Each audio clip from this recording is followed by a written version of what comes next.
It's Tuesday. You know what that means. Time for some Big O.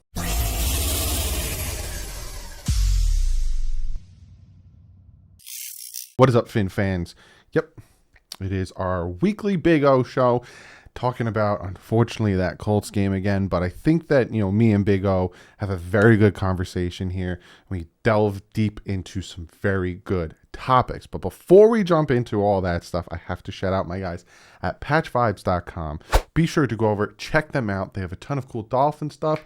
They have a ton of cool other stuff. They have pins, patches, hats, and this awesome t-shirt that I will be getting that I honestly think was going to bring us some luck. So go out, get yourself one. Use the promo code DDW2. You get yourself 20% off. And Backroom Collections, ton of great artwork. If you hit them up, they will do something for you, whether it's NFL, MLB, NBA, NHL, Dolphins, Raiders, whatever. Hit them up at, I think it's backroomcollections.net. Website is in the top of the description. Use the promo code DDW and you get yourself 10% off. But other than that, let's get to the great conversation with the Big O Show. Another week, another show with the Big O Show. How you doing? We were talking before we started recording, but how you doing besides the Dolphins? Let me get to that. How you doing just personally? Well, I mean, I survived. I turned 55 on Friday, so happy. Well, I already wished you one, but on yes, screen, you did. happy Thank birthday. Thank you. So, blessed to get to 55. Went to a concert on Saturday. So, band I had never seen for, they've been around for a long time, so it was cool. And my heart was broken on Thursday by the Canes. I knew the Marlins were going to stink. They end up with 95 losses on the season. I knew Inter Miami was going to have a rough one in Portland on Sunday, and they're not really going to make the playoffs. So I'm thinking, my Finns are going to save me, and they're going to, finish the weekend strong, give me a win, and I'll feel a lot better. And oh man, so overall there were some good things about the weekend, but then obviously we've got the loss and the way they lost and all that stuff. But we had some, at least we're here again today to survive. And I don't know if I could say enjoy the rest of the Dolphins season. I don't know about that part, And now, before, let me just jump into this question. Do you think a change is going to be made this week? Or no, not at all. Just what do you mean, quo? Like you're talking about Greer or Flo? No, not that big. But do you think something's going to happen? Not on the offensive coordinators. If you heard Flo today, did you catch the press conference? I did not. He basically laid it all on the players. Really? Yeah. He laid it all on them. He says in the end, we're not executing. So he was pretty strong about, it's not the game plans that are going on here. It's the lack of execution. And he could be right. I don't know. He might be right about that. And one of the things I talked about on my show today that, and this is, let me find like a twisted positive out of this whole crap. And the twisted positive is, you're going to have your ups and downs as an NFL coach. And even the great ones will have a season that nothing goes right and they win 6-8 games and all hell's breaking loose. And then they got to get back on track again the following season and challenge for a playoff spot, division, so on and so forth. And usually the great ones get back on track. You know what I mean? That's usually the case with the great franchises and things like that. If this is ever going to turn out to be that, okay, let's I always talk about this because I'm a big crypto guy, and I love talking about investing in the crypto market. And one of the things that I tell people, and I'm not a financial advisor, okay, but I love crypto. I'm just a guy that loves crypto. Don't look at things in the micro. You look at things in the macro. So if we go macro, well, we didn't complain about Flo and company for the first 2 years, right? Because they did their job. Now, the first 2 years were years where, it's like when you get married and for the first couple of years, you're really in the honeymoon period. Yeah. You're banging in every part of the house and everything, and you're just having fun, and you got your own pad and this and that. For anybody that's gotten married young and all that, you know what I'm talking about. That's kind of part of the process and all that stuff. And then life kicks in, right? the mortgage, the bills, the insurance, the electricity, and everything else that comes with it. You're now literally next to this person every day of your life now, and all this. And can you handle all of that? You know what I mean? The next stage of relationships. Well, the next stage of this relationship is called freaking adversity. And the first 2 years, they were playing with house money. Mm-hmm. You had no talent the first year. The fact that you won 5 games was an effing miracle. Let's all be honest now. Okay. And then the next year, we didn't think you were going to win 10 games. No. You know, maybe 7, 8, you know, get the 500, start to be respectable. And then maybe a playoff the following year, you start to challenge for that. They go and win 10 games. So now the stakes are in, baby. Now we're all in. Now we're all in, you know, and it's kind of like when something dips in the market, that's when you buy. When everybody else is selling, that's when you buy, because that's when you get it cheapest. That's when it bounces back. You're going to have the bigger returns. Well, we all went in. We all thought this was the playoffs. Double digits, this, that. And now they're having the adversity, 1-3. And they've gotten thoroughly embarrassed. And things are falling apart. And things are coming apart at the seams. And habitually, things are happening that weren't happening before. They were a smart team the first 2 years. Even when they weren't talented the first year, they, you know, outside of the first few games, they were getting their asses kicked and finding, you know, how to even, you know, figure this out.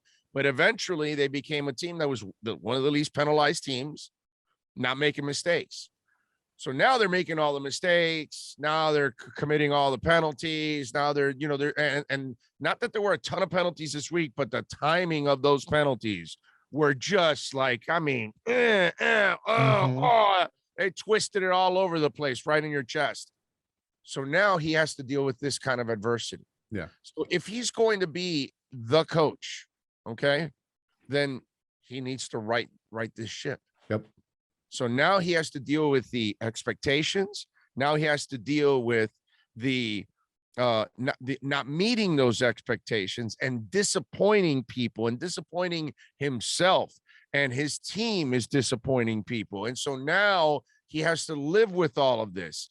And the only answer for everybody out there is fire everybody, fire Greer and fire Flo. And that's not going to happen because, like I told you, go back to the macro. We're complaining about 4 games, not 2 years and 4 games. Yeah. This isn't a Joe Philbin situation year after year. And we're going like, well, why are they keeping, you know, Uncle Fester on the sidelines here? You know what I mean? You're like, whoa, what's going on here? You know, and rest in peace to Mr. Field Goal. And wow, Mr. Field Goal, Mr. Field, and you bring him back and you bring him back and you bring him back. That's not what we're talking about here. We're talking about 2 progressive years. Now the third year, there's a regressive situation going on. So Flo, in my eyes, has earned the right to fight their way out of this. So let's find out if he can figure out his offensive coordinating system going on with because somehow or another you got no balls to pass in the early part of the game, but at the end of the game, when everything's on the line, hey, whoa, let's go, let's Chuck City, and you figure out, because if Devontae Parker can actually stay upright for you for 4 games, and you're not throwing the ball to him to the end of the game, there's a problem. So figure it out. You know what I mean? He's got to figure it out. He's got to figure out the offensive line. This was his call. Yeah. While Greer picked some of the players, there's no way that the coach did not accept the fact that he was going to have a whole bunch of young guys in the front. He must have said, we can coach him up. And there it is. So now figure it out with your offensive line coach. Figure it out with your offense. Get your defense playing back to where it's at. You know, all of these things have to take place. So this is that you're always going to have rough waters in the NFL. Here is the rough waters. Let's see how he handles this. Because if he gets through this, then you're going to go, okay, no, yeah, no, you know, hey, I saw early on he had something. Now look at this. The shit hit the fan and he responded. Okay, that's our coach. Yep. Give him a chance. Yeah. And it's funny too, because I got to go and listen to that press conference, because him talking about the players in a certain aspect, I could see where he's coming from with that. because Jacoby Brissett played like garbage. The past 2 games, he's missing wide open guys. He's missing wide open touchdowns. And like you said, the penalties at some points, the offsides by Brendan Scarlett, dude. What does Brendan Scarlett have anything to do with the coaches? That's a stupid ass penalty in the worst moments. The fumble by Jakeem Grant. Not the second penalty on Phillips. That was BS. That was God. But the first one on Phillips, he screwed up too. Offsides. And so, yeah, these are things. He's right. Devontae Parker's in the end zone with the ball, and boom, and he drops it. Albert Wilson drops too. Jakeem Grant muffs the punt now. I mean, this is stuff that I can't lay this on the coaches too. Yeah. The players have to take responsibility for it, but these are the things that weren't happening before. Yeah, discipline. So part of this coming apart on the seams, it's them frustrated that they're not moving the ball. They're frustrated that they're allowing a 40-yard run to start the second half. Like they said, well, you know what? We were celebrating by opening the game with 40-yard runs. Let's hold it off for the third quarter. And here goes Taylor in the second half. Boom. And you're like, man, you're not going to be in this game at all. And so these are things that there's no doubt the frustrations are building up. Your quarterback gets out. The offensive line has been getting killed, and everybody knows it, that everybody's ripping this offensive line. So I think all these frustrations have built, and it's gotten to a point where these players aren't focused, and they're focused more on the frustrations of their failures than trying to fix their problems right now, because Devontae Parker can certainly catch the ball. Jakeem Grant doesn't have to drop the ball. Brendan Scarlett can stay onside.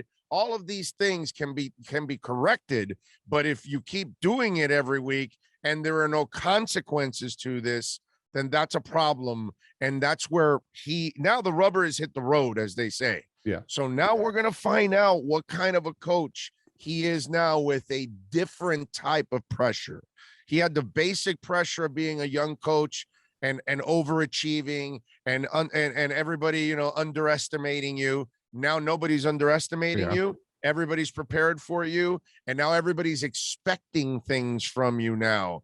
And now you're not meeting those expectations. What do you do from here? And it's unrealistic by any of you out there to think that they're going to fire anybody this week or next week or whatever, because even if this season goes to crap, what will end up happening is they will both get on the hot seat, and then next year they get the opportunity to either fix it or they're out. That's what's going to end up happening, because that's what the nature of this entire business is. So now let's see how he responds. Yeah, 100%. And we've seen that with Stephen Ross. I would say that Stephen Ross's biggest fault is that he waits an extra season to make a change.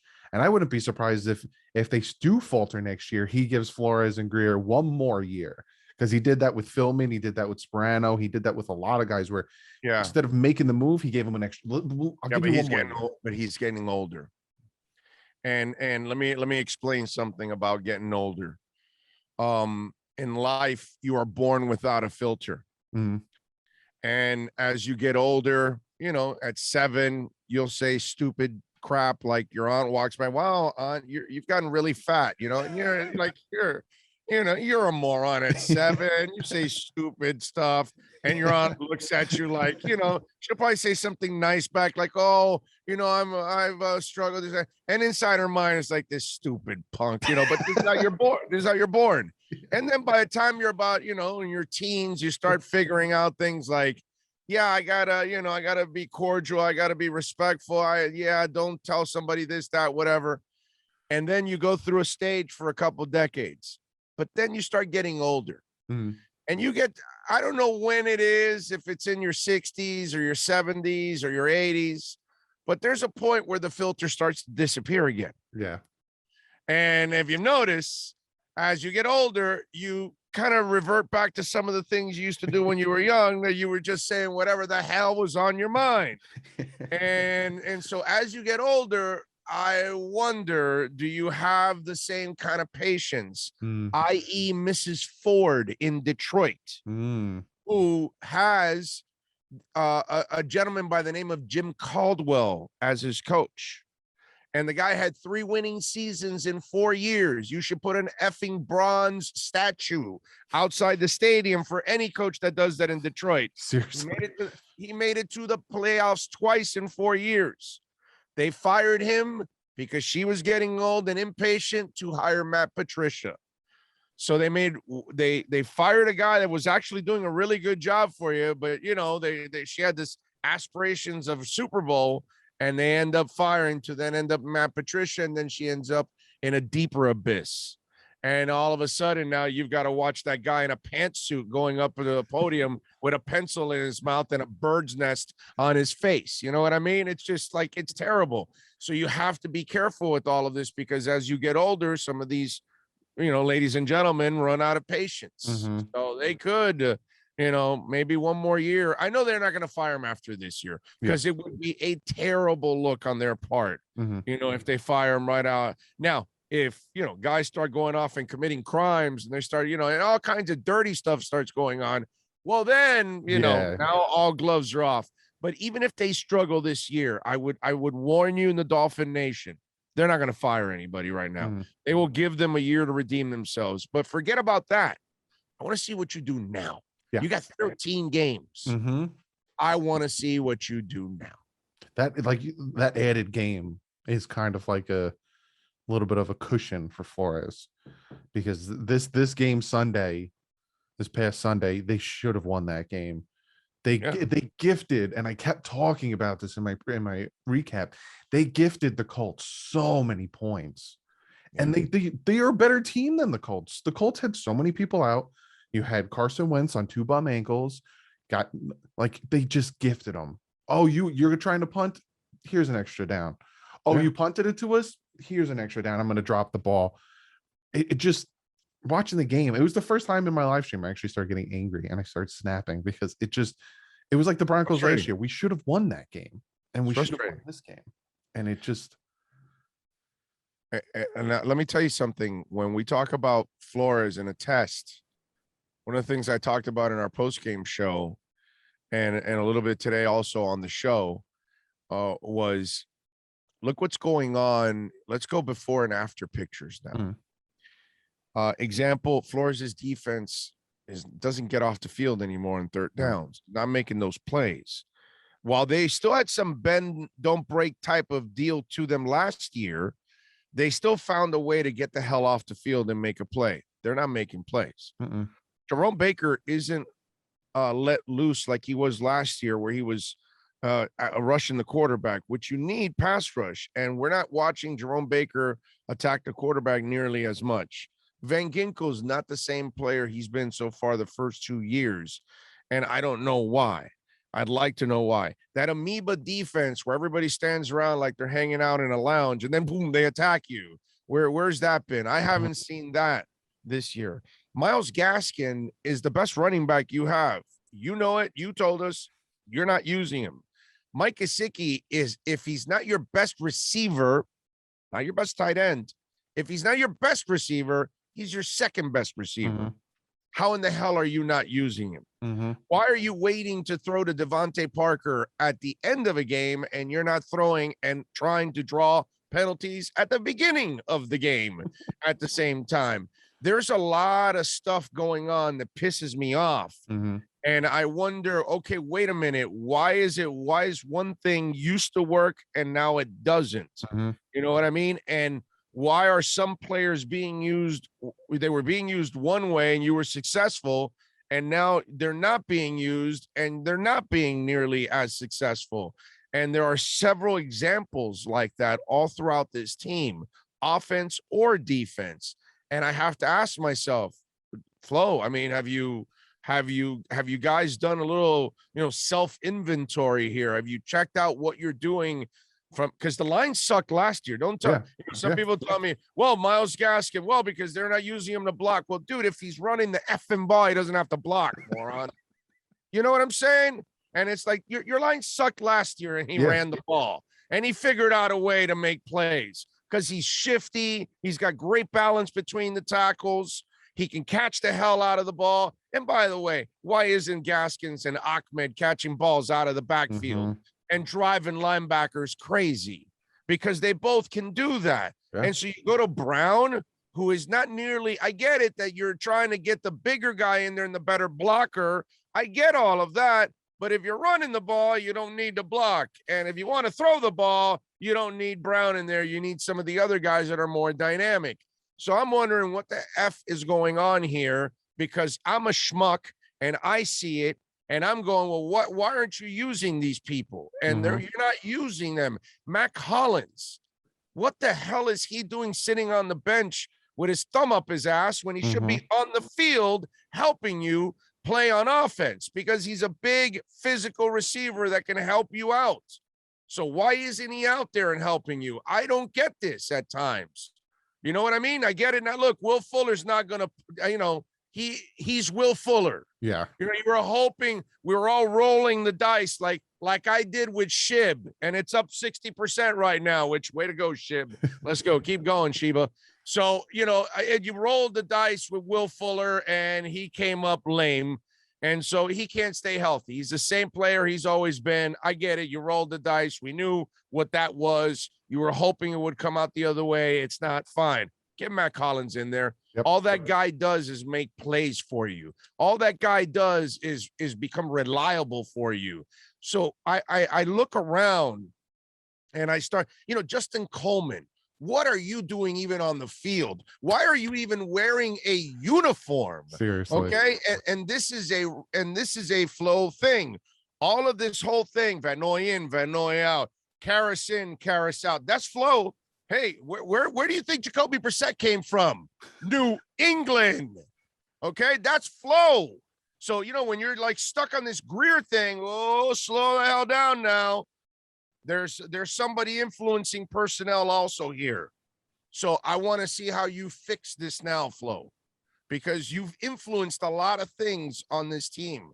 So you've put yourself in this corner. And I see things that you're doing wrong, and they seem incredibly obvious to me. And so I'm wondering what's going on here. Get us out of this thing right now, because like I told you off the air, I thought we were done with these kind of days. Seriously. Okay, I thought we were done with these kind of days. So Flo, get us out of here, bro. Get us on that hot tub time machine and get us the hell out of here, because I'm tired of being here, bro. I'm tired of this. And again, another question that's going towards Flo before we start talking about the quarterbacks, because there's a few things I want to talk about with the quarterbacks. Why does it seem like he does not have faith in Jason Sanders anymore? Does he think he can't kick a 55-yard field goal? No, he outsmarted himself. Oh, let's play field position with a defense that I can't count on this year. That's the part that, dude, like your Flo, you impressed me the first 2 years because every button you pressed was the right button, and you had a good feel for your team. Well, if you have any good feel for your team, the only thing that's good on your team right now is Jason Sanders. So I'm taking the 55-yard field goal with a shitty offense that can't do anything, with a quarterback that plays scared, and a defense that gives up plays. And look, guys like X is getting burned all the time, dude. Okay, we could go back and talk about that fumble and the interception he had. But if you want to look at every other game, I can find where he gave up touchdowns and where he gave up big plays and all that. He's given up his share of plays too. Also, by the way, so when your best player is having those kind of lapses, what the hell is going on, Flo? So that's why I'm trying to tell you that what is going on, what is brewing behind the scenes, that everybody is losing focus and people aren't playing to their best of their abilities. And I always tell you this, I always say this on my show a lot, when the players, you can't lie to them. And I've been in locker rooms for a long time and covered and was a beat guy on the Dolphins for a long time. And when they tune you out, when the players know that you're not doing the right thing, that's when you start losing the locker room. And I'm telling you about all these things and all these players that helped you win, and you're not using the Jerome Bakers the same way. You're not using your defense the same way. You're not using Myles Gaskins the same way. You're not throwing to Devontae Parker or Mike Gesicki what is going on. And then everybody else probably sees that in the locker room going, well, what the hell are we doing, dude? You know, you're watching the game film and and one guy looks to the other, go, well, why do we wait till the fourth quarter to throw to Devontae Parker? Mm-hmm. You know what I mean? And we'll get to the quarterback talk, which I'm sure I've got plenty to say there. And that's part of the problem also. But again, who brought the quarterback in? Yep. The coach. Because the coach brought somebody that he feels, you know, it's the Adam Gase disease. Mm-hmm. Remember Adam Gase? The same thing. Adam Gase brought in everybody he had a connection with somewhere else, from Chicago, from Denver, whatever. He brought them in to play with him because, oh, I know him from those. And most of them never worked out. You know what I'm saying? And this is the same crap with Jacoby Brissett and other things that he's done, like Justin Coleman and some of the other. Yeah, Eric Rose worked out. You found the right role for him. Okay, that's fantastic. But some of the other ones have not worked out, you know? And look, you made them pay for Kyle Van Noy, and then you made them get rid of Kyle Van Noy. You made them pay for Ted Karras, and then you got rid of Ted Karras. You know what I mean? And these are things that this is him. That's all you can tell. That's his influence that's coming through, because the GM also says, well, I hired the coach. I'm not going to hire the coach and then tell him, screw you. You don't get a choice at anything. I'm going to tell you everything to play. And that's the problem in this. So they're married. Yeah. And you have to look at them as married. So now I have to look at you and say, Flo, show me. Show me. And you hit the nail on the head, especially with bringing in Kyle Van Noy. But they also, you know, in 2020's offseason, I talked about this in my quarterly review yesterday. They bring in Kyle Van Noy, give him $30 million guarantee. They bring in Eric Flowers, give him $20 million guarantee. They got rid of both of those guys. Eric Flowers is actually a top guard in the NFL right now, back on Washington. Why they got rid of him, we'll never know. That's because the coach said, I can coach the young guy up. That's not the GM. Yeah. No, the GM already paid for him. The GM's already going to take the hit on the budget. So the GM's not going to want to cut the dude. So it's clearly the coach saying, you know, we don't need him. This guy's ready. You know, our coach, we'll get him coached up. We'll be fine. That's what I'm telling you. So be careful how you judge all these personnel moves, things like that. You know, take a step back and really look at what's going on, and you can kind of decipher what's going on with the coach. And like you said, it seems like he outsmarted himself, because he thinks that, oh, I can do it. I did it with 55-yard field goal. The 55-yard field goal is the same thing, dude. He outsmarted himself. And my defense will stop them. He did it against Oakland too. Instead of kicking the field goal, we punted the ball. Like, why? Like that, you can't leave points on the field. Because then, and I even said, towards the end of the game, the Dolphins scored that touchdown. I think it was 17-27. I think it was. Right. And I said to my father, I said to everyone in the live stream, I said, the Dolphins are going to march down the field.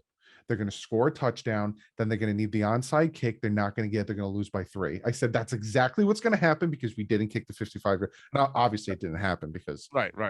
Well, let's just get into it. It's because Jacoby Brissett is hot garbage. Oh, he's, you know, it's the worst part about it is the phoniness he carries himself with. He looks like a really nice guy, but don't stand there and tell me, oh, I'm a starter in this league. I belong. Nope. That's what I look at it, like an opportunity, this and that. And you play scared the whole game. And the only reason he throws at the end is because the offensive coordinator must be mother effing him in his ear going, Jacoby, let's go. Throw it down. Because today Flo did say that there were opportunities downfield earlier in the game. They just didn't take them. And so that tells you that this guy plays scared. And then at the end, where you have no choice, now he's happy-go-lucky throwing it downfield. And guess what? You're actually hitting on some. And guess what? You're also drawing penalties. Wow, what a concept. I mean, give me a break, dude. It just Jacoby for me, and his accuracy is also questionable. Oh my God. He got Will Fuller hurt. And then the other thing I talked about are brain farts. Oh yeah. He has one. I brought Stephen Holder on, a buddy of mine who covers the Colts for The Athletic. He used to be here for the Herald for many years. And I go to him, hey, man, I've only seen him for a couple of weeks. But I get the tendency he doesn't turn over the ball a lot, but he has a tendency of a brain fart that'll be a bad decision. He goes, I never looked at it that way, but that's exactly what it is. And a couple weeks ago, he throws that ugly interception on the right sideline. Mm-hmm. 2 weeks ago, he's in his own end zone. Yeah, you got 5 options, dumbass. That one ain't one of them. Okay, and he throws that one. And then yesterday, he has the fumble. Mm-hmm. And it's like, there are brain farts. So he plays scared. He's not accurate. He's slow. Oh my God. Like he reads everything, but look, for those of us that are old enough, there used to be this show called The $6 Million Man. Mm-hmm. And because he was so fast, they'd slow everything down like a slow, and it's like, and it's just, everything is like, he plays like slow motion. Mm-hmm. You need like slow motion music and everything. And then Jacoby will look like, okay, oh, I get it. There's a highlight. No. It's actually real time. You'll freak people out. You know what I'm saying? And so, yeah, he is one of the worst backups in Dolphin history is what he goes down for me. And again, what a terrible decision to bring. And I get it. You don't want to bring Reed Sinnett in there, but I got to tell you something. I'd rather go down in the ship with that kid. I saw more moxie from him. I saw him create stuff back there behind a shaky line that obviously this guy, he can because he's strong and he fights guys off and all that. But he fights guys off to, in the end, throw it in the ground, throw an interception, fumble the ball. So he's not really going to do anything productive while he's fighting off all this stuff too. You know what I mean? Once in a while, yeah, he's got a cannon, so he'll throw a couple of balls and you're like, okay, all right. But yeah, he's not the answer, dude. That was a terrible, terrible personnel decision by Flo on that one. Terrible. If they would, do you think they let Fitz go because they didn't want Tua to keep looking over his shoulder? You think that's why Fitz? Yeah. And the fans. Remember, he had won the fans. Oh, yeah. So when Fitz can win people over because he's a charismatic dude and he plays loosey goosey. So he doesn't, you give him credit, but in the end, none of his stuff has ever resulted into playoffs or anything like that. He in the end, he's always burned you as much as he's helped you. You know what I mean? But we didn't get enough of a taste of that because we're so desperate in the moments that we've had him. So, anything is better than what we had. And that's why we kind of accepted it. But yeah, they since he had won people over, I think they didn't want to deal with the whole controversy. And he kind of got bitter last year about really being pulled and all that stuff. And he probably thought he had a grasp of it because he had his boy Changeli here. You know what I mean? And I think a lot of people are now realizing that Changeli's a lot better than what you have right now. And it's the way things are, obviously developing. But then again, I think Changeli would be pissed off having to work with Jacoby Brissett too. You know what I mean? Yeah. So he'd be hamstrung also by it. And he'd look at his coach, go, what do you want me to do? Make chicken salad out of chicken? You know what I mean? So I think that would be the problem. But yeah, man, Jacoby Brissett I told people before this that because some people are like, oh, well, no, we might be better. And I go, no, we're not. Jacoby Brissett is not going to be, and he's worse than I even thought he was. Okay. Now, after watching him now, he's worse than I even thought he was. I don't want that guy at all. I'd rather have Reed Sinnett coaching or playing this week instead of him. I don't care what the results are. I'd rather go down with that kid because I think with that kid, I got a chance at something. With Jacoby, I almost feel like you don't have a chance at anything. Yeah, Reed Sinnett will take the shots. Yeah, because like you said, there was a play where Waddle was butt naked, open down the field, and he threw a check down to Gaskin. So. And on the end zone brain fart, he had Gesicki. Yep. So it's bad. It's terrible. It's terrible, bro. It's terrible. Those brain farts, and you just don't know when it's going to happen, but it will happen. And he's guaranteed of one almost every game. It's weird. Before we get out of here, let's talk about next week. And I don't think anyone is going to pick the Dolphins to have a chance next week. Next week's game is Next week's game is that commercial where, hey, let's go hide behind the chainsaws. And, the guy's like standing right behind there. And he's just like, and then that's what next week's game is. We're hiding behind the chainsaws, bro. We can say this, and I've got told on my comment section, I'd like to have what you're drinking, smoking, whatever. Any given Sunday, Oh no, it's so Dolphins. Oh no, it's so Dolphins. We're gonna win. It's so Dolphins. A few years back, if you remember, the Saints and the Colts played in the Super Bowl, and Miami played both those teams and lost to both those teams at the end of those games. Oh yeah. In the last minute of those games, they lost both those games, and Miami had no business being on the field with either one of those teams. Okay, it was so Dolphins. You're like, what the F, dude? Seriously? Like, so yes, I would not be shocked if the Dolphins actually won the game. I would be shocked if they won. But if they went in there and were competitive and lost like a tight game because the ball bounced their way, they got a break here, they got a break there. Plus, Flores does know. Patricia, Flores, Belichick, all these guys have kind of schemed against Tom Brady, and they kind of know how to slow him down, no matter what. So you never know. You're so right that it could happen because that's so Dolphins, dude. Yeah. And then you lose to the Jags the following week and you beat the Bucks. That's the kind of shit that'll happen. You guys know that. This is what's been going on with us for 20 years now. Yeah. You know what I'm saying? Like, because this is where I was pissed off this week. I go, you cannot lose this game and the Jags. Mm-hmm. Those are the two games that at the end of the year, when you're sitting there, hey, we got 9 wins. Yeah, well, we could have had 11, dude, because you lost to the Jags and the Colts. You know what I mean? Those are the games that will kick you in the ass at the end of the season. Yeah. And when you're a game short, you're looking back at those games going, damn it, man, we needed that game. Like last year, it was the Broncos and the Seattle game. We should have won those 2 games. We couldn't score a touchdown against Seattle, and Denver just they changed up the scheme on Tua. I got a good defense. Did the 2 high safeties, so the single high safety, Chan Gailey was literally giving Tua 1 read. If it's a single high, you throw it to him. If not, throw it to the slant. They changed it up on him. It messed him up.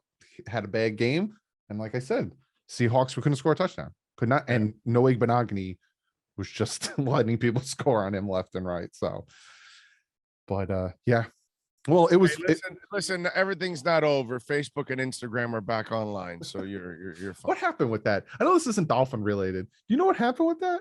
I have no idea, but StreamYard also went down because it went down like towards the end of our broadcast today. Holy crap. So I had to like come back to YouTube directly to do like the final half hour of the show or whatever. So yeah, it was a mess. Well, Big O, it was fun. I literally look forward to doing these recordings. The game wasn't fun, but the recap was better, right? This is my like my therapy session. Every Monday at 6:00, I get to sit down with Big O and we get to laugh, and he gets to make me feel better, or he gets to tell me, don't jump off the bridge, a better bridge is coming for you to jump off. Not yet. But if you guys haven't, like Big O constantly tells you, he's got his YouTube channel, he's got his podcast, he's got. Let them know again. I know it gets redundant, but I just got. Yes, and I appreciate you, and I'm getting people every week that are signing on to the show, and they're like, "Hey, man, I saw you with Doug." So a Big O radio show on all platforms. You can search for the podcast, our YouTube channel, Big O Radio Show. Please go on over there, subscribe, like, all that good stuff. We're on every day at 10 a.m. Wednesdays we go on a little earlier. But always usually 10 a.m. till 1 p.m. We do about 3 hours. Sometimes we go a little longer. And Dolphins are usually the centerpiece of the show. But obviously we talk Heat and Canes and Marlins and Panthers. Barely any Marlins, really. But, whatever. A lot of the South Florida sports. And we talk a lot of the regular sports headlines around the country. A little crypto. So if you like crypto, I do talk crypto. And I do love my music.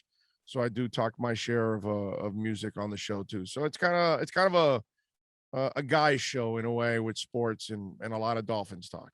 That's kind of go check them out. Subscribe, follow. And by the way, we're the only radio show in the country that has gone to the Senior Bowl, the East West, and the Combine for 20 years straight. So if you also want, draft nuts, your prospect breakdowns and stuff, go over and there. we'll be in Vegas. We'll be in Vegas. You better be in Vegas. You're going to go to Vegas for the draft. I'm going to try my hardest. We got a whole bar and everything to ourselves. Are you coming up to Jersey for the Jets Dolphins game, or? I'm at Sports Grill. I'm at a sponsor. I'm at a sports bar for every game. So I'm tied to I'm stuck there. But hey man, we're gonna go to the draft in Vegas, and then we're gonna go to the East West and the Senior Bowl and the Combine. I think I haven't been to the Combine the last couple of years because of COVID and no access. Yeah. But I think we're getting everything kind of back. And so that'll be really cool next year. So if you're a draftnik, we also do that too. Nice.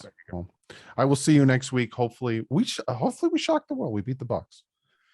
Let's hope so. But if not, man, you better beat the Jags, dude, because please. I mean, come on, you got to beat a coach that all he does is grab ass. All right. What a way to end the episode. Thank you so much, bud.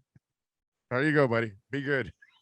Always great having the Big O show on, and I need to thank him again for sitting down with me weekly and talking about the Miami Dolphins. Hopefully we shock the world and beat the Tampa Bay Buccaneers this Sunday. Like Big O said, it doesn't seem likely, but you never know. You never know. Anything could happen. But also do go over, subscribe to his YouTube channel, check out his podcast. He does some fantastic stuff. Has Omar Kelly over there.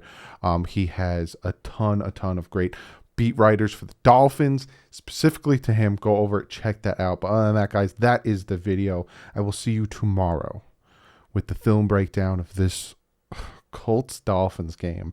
I'm not going to delve too much in on Jacoby Brissett missing passes. We will talk about some. But I think more I'm going to talk about the defense, what happened there, and maybe start to show a little bit more of Jalen Phillips because he actually had a really good game. But other than that, guys, I hope you enjoyed these videos. Like usual, be sure to hit the subscribe button, hit the like button. It lets me know that you like this stuff. Things will get better. Hopefully. If not, tear it down. But other than that, guys, I'll see you tomorrow in the film breakdown. But like usual, guys, stay classy. Fins up.